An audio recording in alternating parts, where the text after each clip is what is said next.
Welcome to the show today with a friend and colleague, Cheri Dostal Ryba.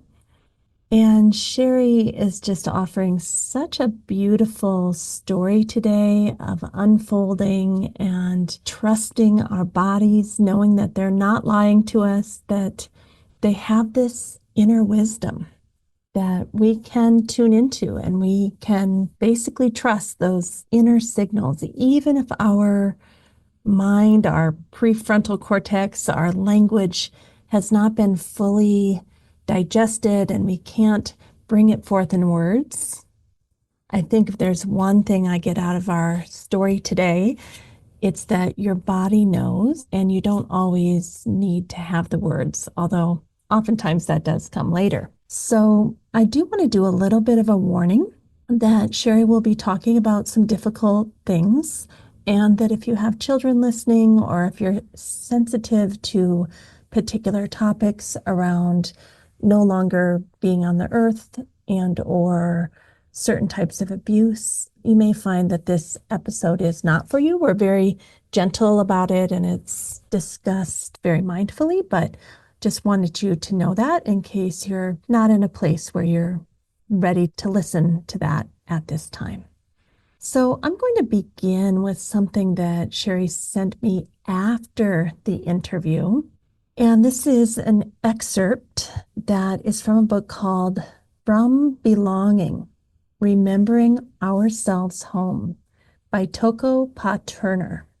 As we learn to follow the instincts of our inner wildness, respecting its agreements and disagreements, we are also developing our capacity for subtlety. This sensitivity is what makes us more porous and multilingual, bringing us into conversation with the many languages of the world around us. Sensitivity is the privilege and responsibility of remembering. This is the grand endeavor I like to call remembership. Most of us think belonging is a mythical place, that if we keep diligently searching for it, we might eventually find it. But what if belonging isn't a place at all, but a skill, a set of competencies that we in modern life have lost or forgotten? A living bridge. These competencies are the ways in which we can coax and weave and tend to the roots of our separation. And in doing so, restore our membership in belonging. And again, that's a book called From Belonging, Remembering Ourselves Home by Toko Pa Turner. So let's go meet Cheri and get ready for a beautiful story that she has to tell us of suffering and then coming full circle to healing and continuing to heal and then inviting others into that healing process. Okay, let's go. Welcome to the Yoga Therapy Hour. I'm Amy Wheeler, your host. Are you needing to earn some continuing education units? Well, we have the exact thing for you. Every single Monday night, we have a Monday night clinic where we practice postures, breathing, and meditation towards a very specific theme of the month. And then we stay afterwards and we talk about the theory of why we chose what we did for that particular practice. We give you a completion certificate, which you can turn into your continuing education body. And we're growing all the time. We have a wonderful community. You can do this live with us online, or you can do it through a recording. Go to www.theoptimalstate.com and check out the Monday Night Clinic, and we would love to see you there.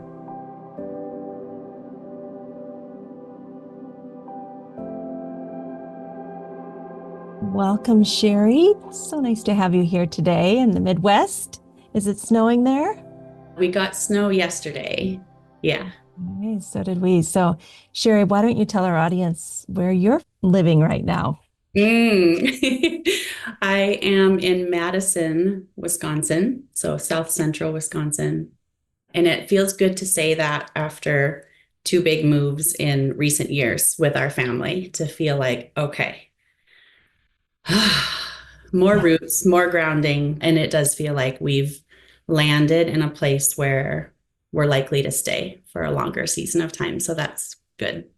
I think so many of our listeners can relate to this right now, the kind of feelings of uncertainty and will I still have this job? Will I still live in this place? Will we need to move back closer to family or to a different job?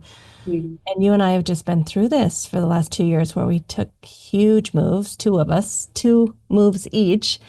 And Yeah. there is this sense of, oh my gosh, I hope we can just rest for a minute now. So Yeah. I'm sure people can relate to that sense of not exactly feeling grounded. Yeah. So, well, Cheri, season 8 of the Yoga Therapy Hour, I kind of took a new direction and I'm actually getting a lot of good feedback. People are loving listening to the stories of hope and healing from yoga therapy, yoga, Ayurveda, and sometimes other modalities. So, we always start with like, what was going on in your life? What was causing you suffering? What happened?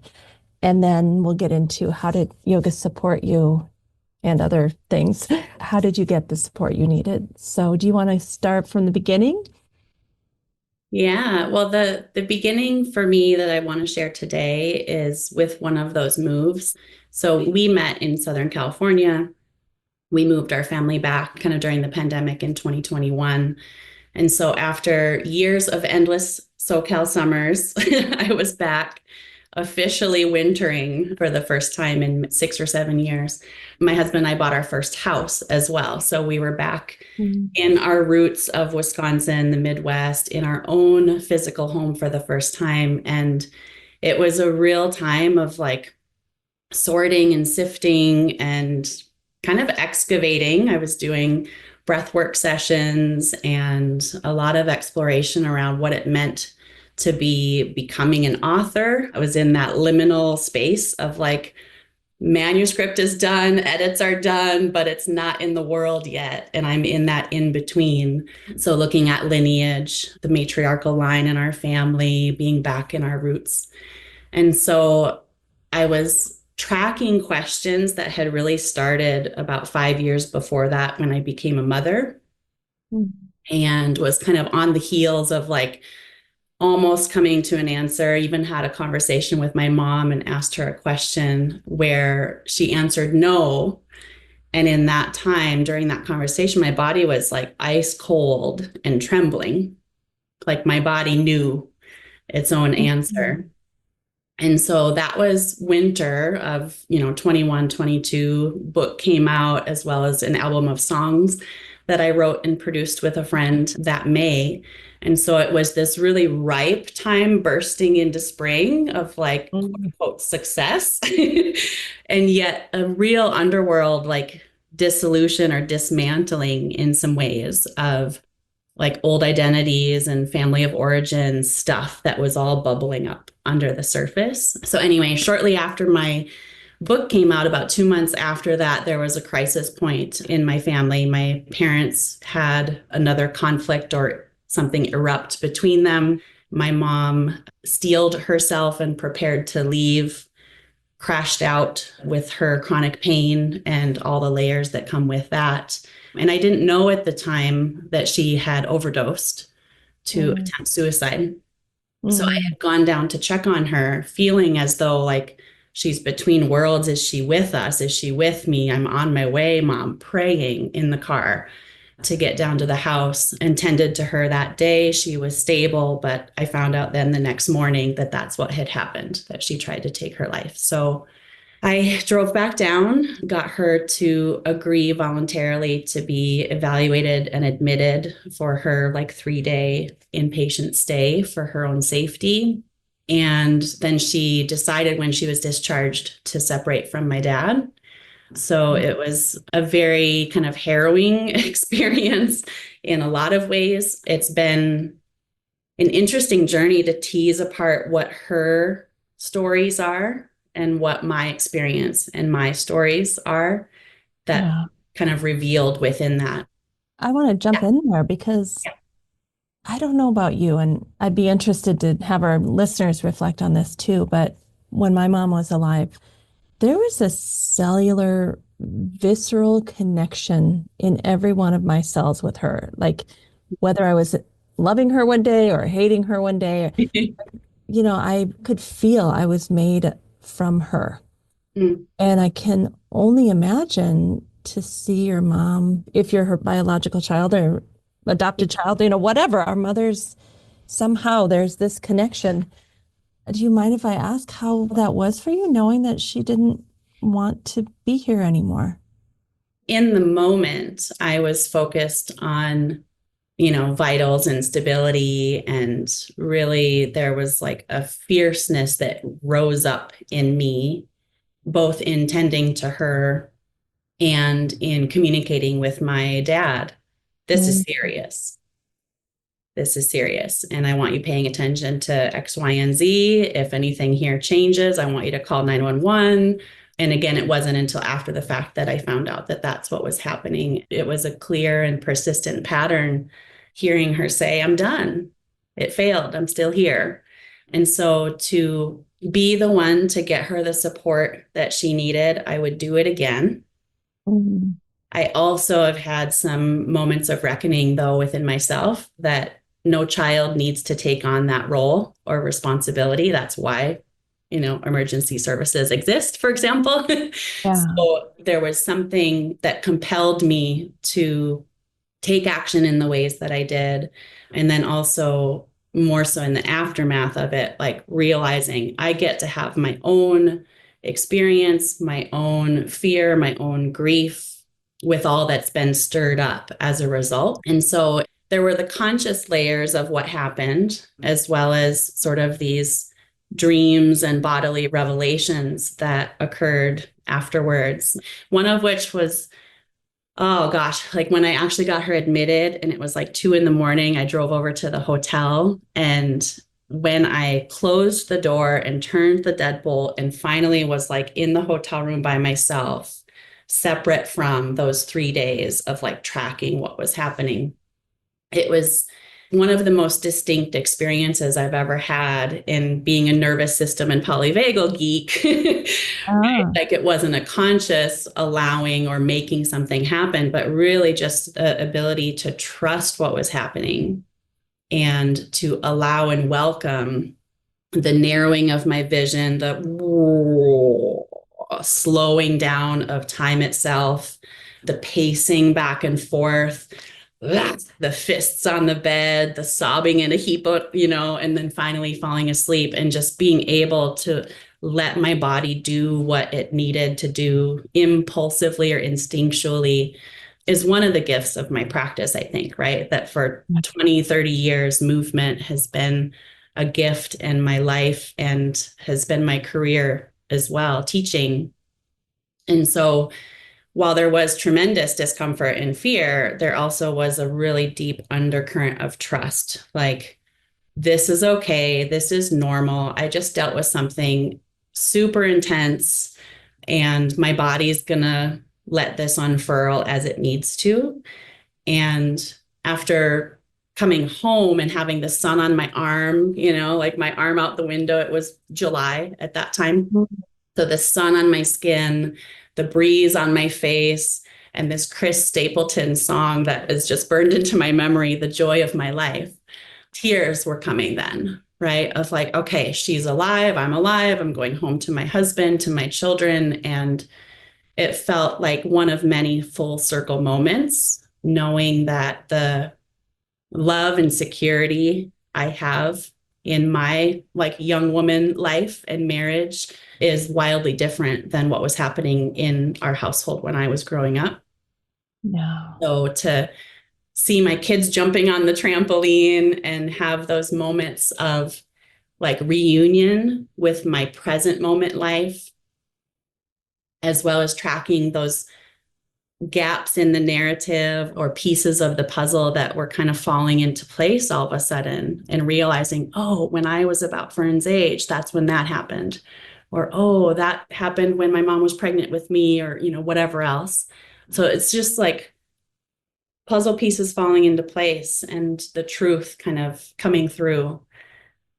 from that place of safety or security, it feels like, right? That there was an intactness or trust, both in myself through practicing for so long, not knowing some of these things, and the felt sense in the moment of like, this is my home, this is my place, and this all gets to be churned and sorted and resolved and brought to completion by the way I choose to live now. Can I ask, Yeah, go. if you weren't really aware of some of the gaps that had happened in your childhood, were you consciously setting out to develop or create this new life with love with your spouse and daughters jumping on the trampoline and enjoying the breeze on your face and the sunshine with Chris Stapleton? Like, were you conscious that you were trying to create something different than you had? It's an interesting question, right? I think I go back and forth about that one. There has always been a sense of like instincts in me. Again, now in hindsight makes more sense in Mm, terms of some of the contexts of, things that I've always had a stand for or things that I've avoided, like on movies or shows, not being able to stomach certain types of violence that, yeah. yes, it's pretend on the screen, but viscerally it didn't feel like pretend, right? I wasn't able to stomach that. So there is, I guess, in some ways, a consciousness around wanting depth, wanting belonging, wanting intimacy and sincerity. And perhaps that came in contrast with some of what I experienced earlier on. Yeah. Yeah, beautiful. I think when people are, in my experience, I should say, when we know this abuse happened and then that happened, and it's articulated, it's formulated in your prefrontal cortex, and you might write a list saying, I want to manifest something differently. But for you, Mm, maybe because it hadn't been articulated like that, there's feelings and sensations that your body knew, and you did create something different, but it was from an organic place as opposed to cognitive place, if I'm mm. understanding you. Yeah. Yeah. There's definitely been visceral or kinesthetic clarity or knowing that has driven choices consciously. I'm actually thankful that some of the pieces of the puzzle are gaps. They're like a black hole. I don't have the articulated memory in my mind, my brain, the narrative, or the events, right? I think some of it was definitely like pre-verbal, early developmental, as well as intergenerational, things that I didn't directly experience, but my parents experienced when they were young. And there's that sort of, yeah, that inheritance of an inkling or a hunch or just that knowing instinctually, like this is a no and this is a yes. And I'm going to move towards what feels right or good or loving. Yeah. One There, of the tragedies of trauma, though, is that that instinctual knowing of moving towards the goodness gets confused. And in fact, some move towards what they know, but it's not the benevolence, the goodness, the kindness. It's actually like, well, I'm familiar with that visceral sensation. I don't know what it is, but that feels normal to me. And we actually go towards that which has harmed us.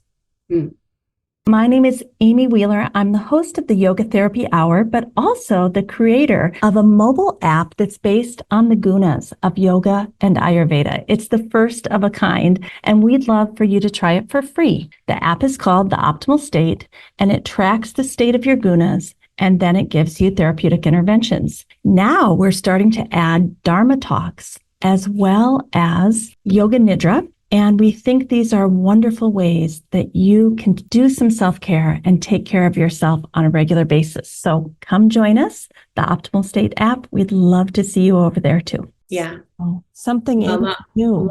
What is that acronym? TLDR, too long didn't read.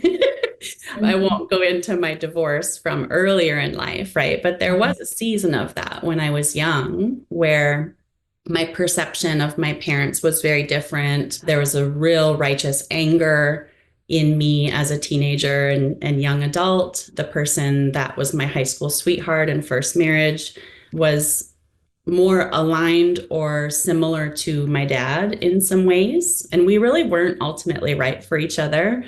And so that was a really different time in my life where some remnants of that are more true, right? Where it was familiar and therefore felt okay or right or safe versus the courage, the emotional availability, the true security that I have now in my relationship is wildly different. And I'm very grateful. And I've seen him rise to the occasion. One of the things I really did not expect through this process was one specific experience after the crisis point that July and being home for a few weeks and tracking major, like, up and out swirls of like almost departure in my system. Disembodiment. Hmm. Okay. Yeah, like my hearing and vision would go or start to go and narrow and buzz. It would be this upward kind of like vortex or tornado-y sort of dizziness and disorientation.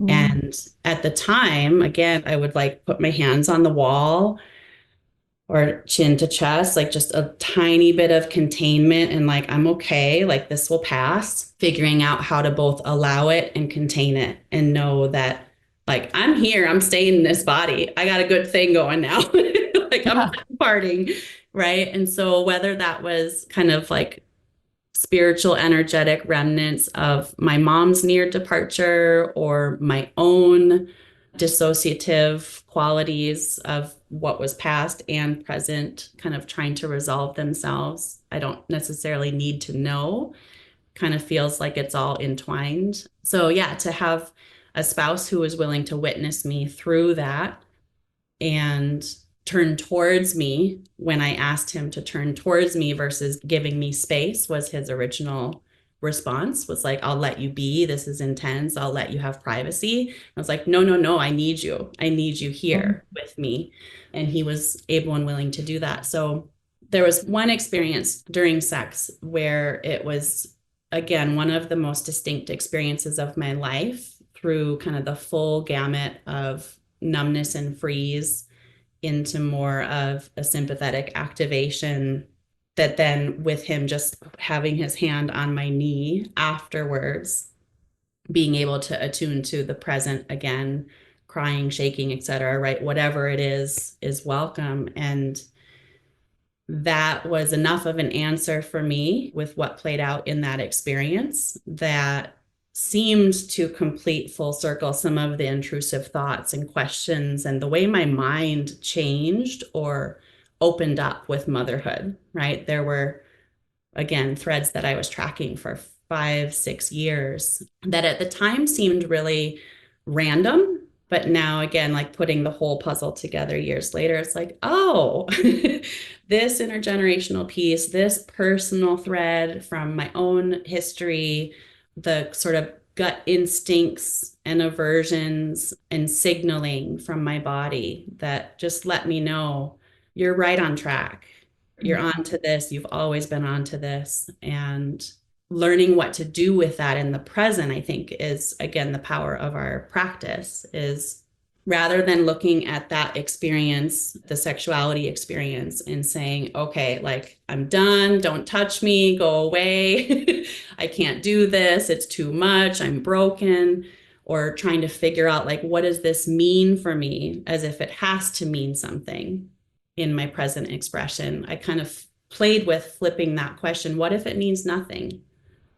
Sure, this signal is clear as day. I cannot deny the felt sense of it, the imagery, the clarity that has come through in real time. And yet, if it means nothing, how do I want to live?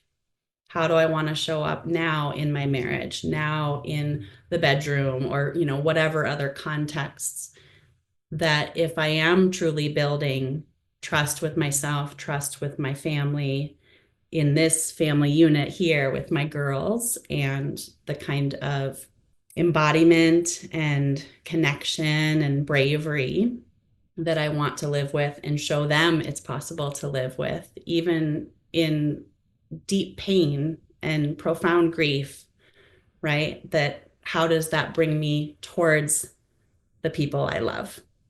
And we should note during this whole time, you're still caretaking and supporting your mother. You're still processing feelings and emotions around your dad. If I remember, like this is an active process for a couple of years. Yeah. And the first year, I think I was like really committed to not picking sides, Mm. like trying to be like the objective witness and really stay in integrity with this desire to turn towards this trust in repair, like the big heartedness that I try to or choose to live by. And so I was in contact with both my mom and dad really frequently for the first year of their separation. And then there were more and more accusations, manipulation, demands, untruths in terms of how I was treated, specifically more so by my dad, where I said, you know what? I get to set a limit. I get to say no, thank you. I get to say you're wrong. I didn't do that. I get to stand my ground and be honest and direct in those ways. And how I was not met and respected in return is his choice, not mine. Yeah. And so it's been really difficult, but really stabilizing and healthy for me to decide, you know what, this is not necessarily me picking sides. It's kind of chosen for me in the lack of mutual regard, respect, care, vulnerability, right? What was not being returned to me just was so evident over and over again. Can we So, stop there because that yeah, that really is so profound that you weren't choosing sides. You weren't saying this person's right and that person's wrong, or I'm more righteous than you, or you're immoral. You were just saying, I need to be treated a particular way. We need to connect. We need to be understood and seen and heard. And I don't really want to be in relationships where that's not happening. Is that accurate? yeah. And there were a lot of layers of guilt around that at first, like not wanting to accept defeat, not wanting to fail, not wanting to stop trying or turn away from blood family. And yet the pattern again was clear and evident and repeated, where it came time for me to decide, like, am I going to continually perpetuate my own suffering and disappointment and over efforting for something that is so lopsided and imbalanced and not mutual?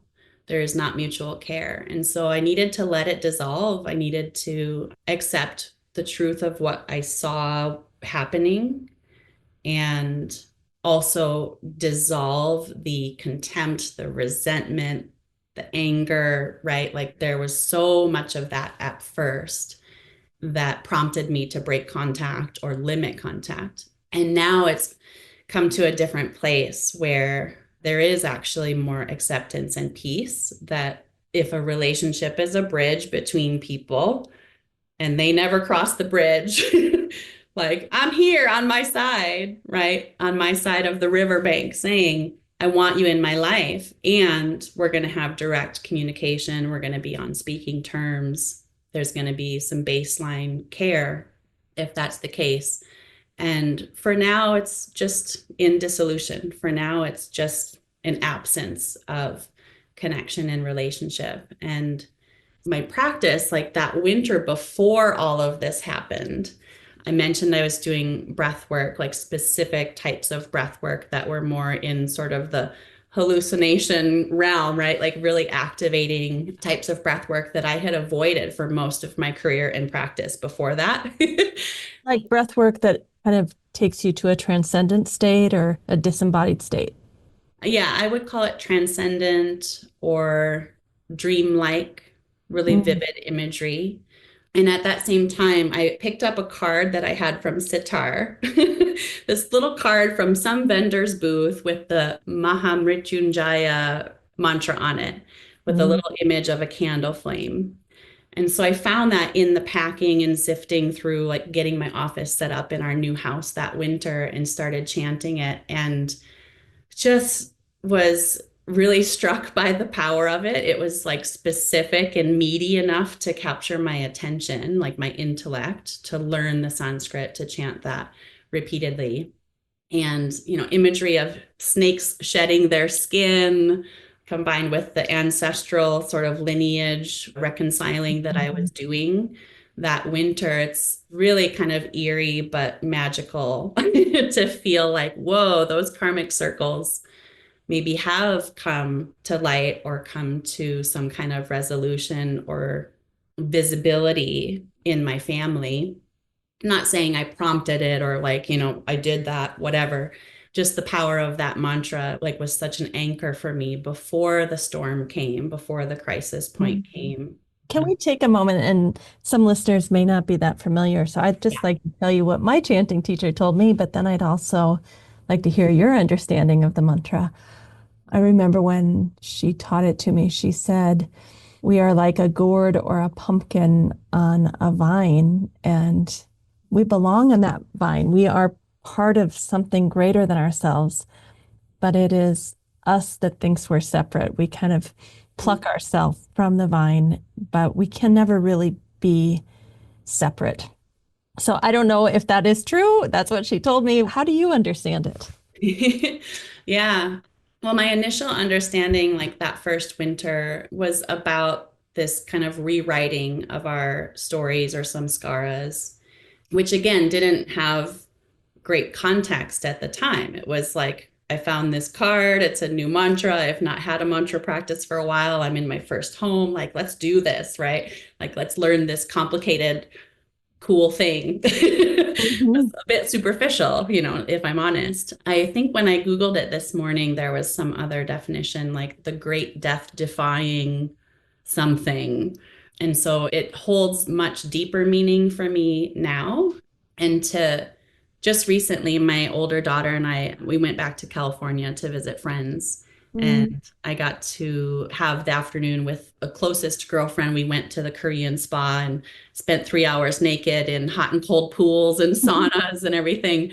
I loved the experience for what it was, but the alternating of hot and cold and the initial like chatter and catching up that starts to fade then into hour 2 or 3 in an experience like that, where all of us started to get a little bit more quiet and reflective.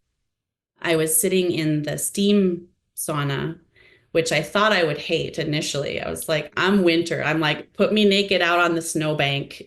before you would get me in Arizona in July, right? Yeah.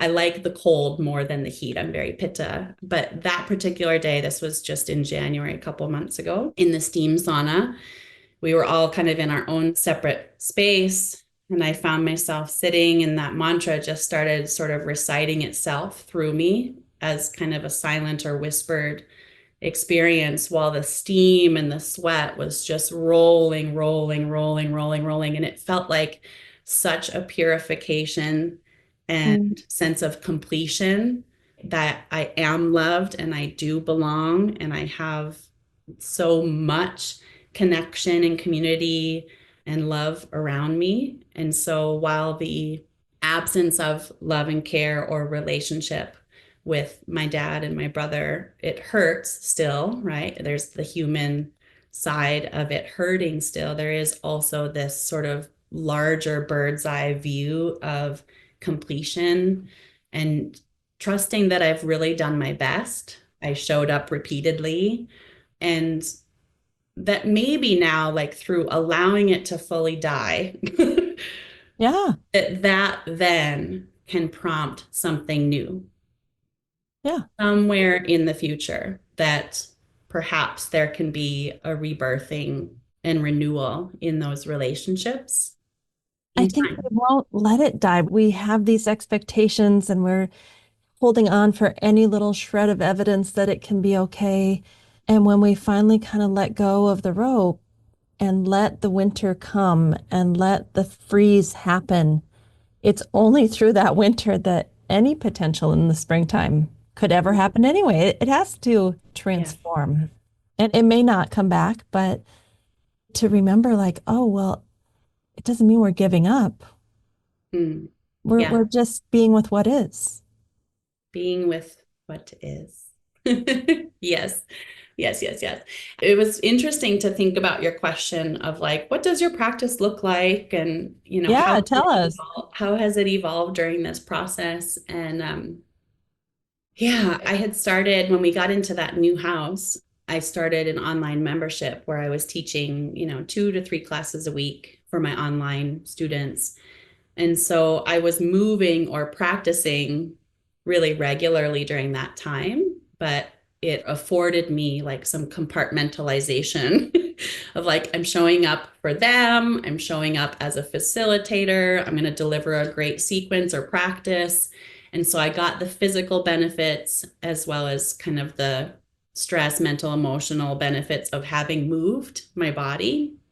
But my like solo sadhana for myself really took a back burner during that crisis and after, for months afterwards. There was more of the immediate, like putting out fires or dealing with those triggers that were showing up in real time, as well as the more energetic, spiritual, chanting, breath work, those types of practices, prayer, so much time in the garden with my hands in the dirt, ripping out fence posts and planting vegetables and, just that physical labor and rhythmic work in the garden.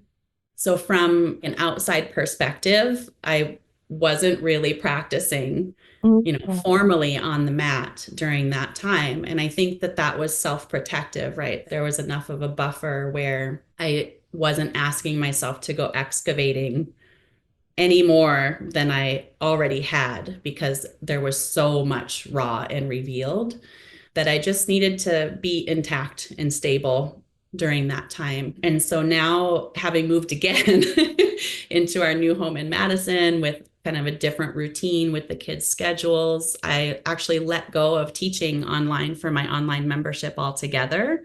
I was trying to revive it and continue it and could not put my finger on like the scheduling and the logistics and the relaunching of it. And I just at the end of the year said, that's it. This needs to die too. For a season of time, I need to let this go and have my workouts, have my asana practice really just be mine for a season of time. And so it's been fun getting back into strength training here and there, doing some weights, doing a little bit more asana, reviving that mantra even as I was preparing for today and revisiting that. And so I can see as I go in more intentionally into my somatic practices or asana practices, I can see remnants still of the crisis or those layers of questions and uncertainty, really specifically through my lung, rib cage, shoulder, which some folks would say is related to grief, right? The lungs. So, working through those layers more intentionally now, I can see that there are still some places to re embody, and I'm ready for it now. I needed that long winter and some detachment and simplification of just, I'm going to heal by living. Yeah. Healing is living. I'm going to maintain my day to day. I'm going to mother my children well. I'm going to connect with my husband and fiercely commit myself to the present moment, present sensation and pleasure, and find my way back to myself and him in those ways. And so, as much as I love the formal practice, I really have seen again and again how much it feeds our day to day life. And ideally, what we're doing or learning on the mat or what we're studying in the texts or, philosophy, it has to serve us in our living, waking Right. days in our relationships. Yeah, it's not separate. So, Never I been mean, separate for me, but it's all the more affirmed or validated now that this is a way of life. and I love what you had said previously that all of those decades of practice kind of formed a foundation for you to draw from during this time of crisis. And I think it's very normal. I see this a lot that when we are actually in crisis or trying to heal from it, going inward and going deeper and excavating, as you say, like your body intuitively knows, like, no, we don't need to excavate right now. And I love that you honored yourself and just said, I don't have to be a yoga person who gets on the yoga mat and does asana, pranayama, meditation, like forcing ourselves into form over function, kind of, right? And then to have it come back around and really yoga is life now. Whether Mhm. you decide to do a more official practice or you're chanting a mantra while you're gardening or you're doing a couple 6 to 12 breaths before you pick your girls up at school, like it just is you now. Yeah, there's definitely been that sense of integration or consolidation. When my book came out, on the heels of that first winter, and then 2 months later, this massive like splintering of the entire family of origin, my own identity, my own sexuality, right? Like all those questions of like, how did I come to write a book about the pelvis of all things? And, Okay, to time have, out. That is so interesting. So you wrote a book about the pelvis yeah, before any of this was unveiled to you. yes. And Wow. my book entered the world in May of that year. Yeah, and then in July of that same summer is when the crisis point hit with my parents and my mom's hospitalization and their separation. And then those bodily revelations of my own history came to light. And it's been a good 3 years almost since then to feel like I do still care about pelvic health. I say that with some humor, right? Because there were some deep, dark moments of like, what the F doesn't matter if someone's leaking? Like, what matters is, are they alive and safe and well, right? Yeah. Like, when I was faced with such an acute situation, it made some of my work feel trivial, right? And yet, the pelvis itself has always been captivating for me, interesting, intriguing, and there's so many layers. It's like the house of our identity, our sexuality, our security and sense of belonging and place. And so I had begun that process of excavating and curiosity, years before even writing the book, more digging in that winter in the liminal space of I've written it, but it's not in the world yet. And then life exploded. And so, along with that, my website was down and broken for that whole first year that my book was published, like not ideal. And yet, again, it needed to happen. There was a major underworld or death and completion cycle, archetypally speaking, that I went through becoming an author, not just as an author, as a woman, as a wife, et cetera, right? All of my roles or identities. And so to feel now coming into this spring, having had the acceptance, the peace, the time to consolidate personally, as well as like launching back into spring with the third anniversary of this book, it does still matter, right? This desire for me, myself, and every woman that I work with, every person that I work with, to feel securely seated on the throne of their own life in Right. their body, beloved and clear and instincts intact. Pelvic health is a huge part of that, right? It is our base of support. It is our roots. It is our center. And so that just drives me even more to, now finally be a little more moving and shaken with the work that I'm doing, which leads me into the event that's happening in May. Yeah. I just want to acknowledge that before we show the website and the book and the event that's happening in May. I want to acknowledge how much I appreciate the depth of the full circle and that it feels to me almost like the birth of your work is happening now Mm, because you came through the full circle to be able to guide others. I think so many times that digestion of our lives doesn't get completed. And it's really beautiful to see that you fully digested it and now you're ready to offer it with us, to mm, us. mm. for Yeah. us. Yeah. I mean, don't get me wrong, the physical function, the beautiful anatomy of the pelvic diaphragm, like the intricacy of its design, that all still matters. And I still get really jazzed about, the physical integration and function. And yet I've seen, like, not only in my own experience in the acute crisis, how my own pelvic function was impacted by that stress as well in my work with others, right? Like it doesn't really matter. They could have the perfect exercise plan, Yeah.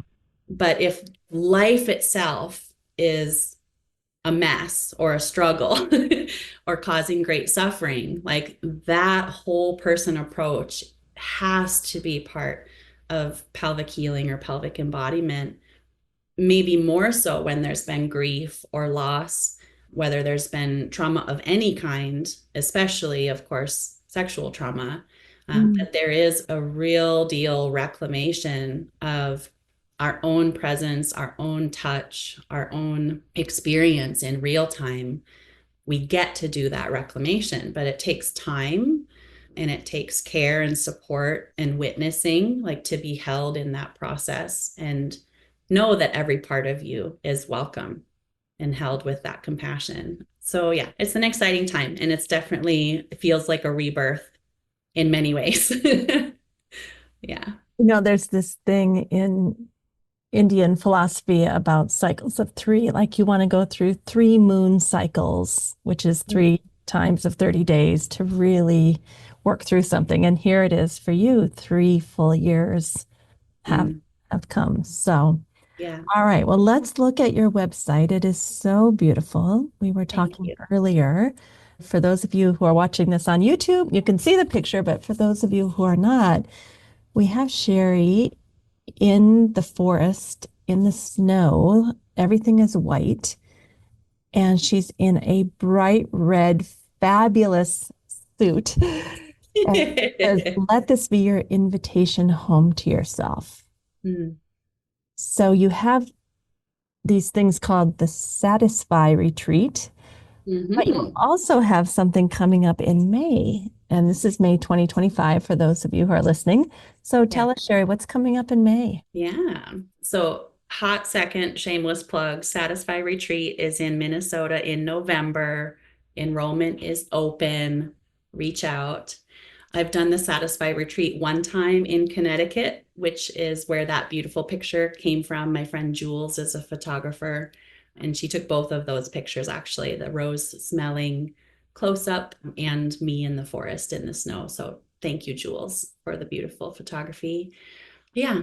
So satisfy is your invitation home to you through embodiment and sensual and pelvic health education and practices. So really coming home to ourselves, pleasure as ours first and always, whether you're partnered or not. It's about ourselves, our relationship here in our own flesh and skin. So the event in May is not yet on my website, but it will be very soon. The event in May is Pelvic Yoga Book Summit. And so it is a celebration of rebirth and the third anniversary of my book's release, Pelvic Yoga Therapy for the Whole Woman, a professional guide that was published in May of 22 with Singing Dragon. And so it is a relaunching of sorts for my book and my work in the world and a collaborative space. So for 2 days, you'll get to hang out with me and my friends, my colleagues, other guest speakers and experts in the worlds of yoga, yoga therapy, pelvic health, and healing. And I'm excited. I've got my first few speakers have just confirmed, and I'm actively building out the schedule and the list of who you'll get to hear from for those 2 days. And it'll be both a free or complimentary event for folks who want to join us live, global reach, come from wherever you are. It's 100% online. And we'll also have tickets available for purchase so that people can really marinate in and digest the 2 days of content over 6 months of access with the recordings and some other goodies and bonuses that you'll get with a purchased ticket. So, Pelvic Yoga Book Summit, that's May 2 and 3 of 2025. And that will be on your website, which Yeah. is www.cheri, Cheri, Dostal, Dostal, Ryba, Ryba.com. And we'll put that in the show notes.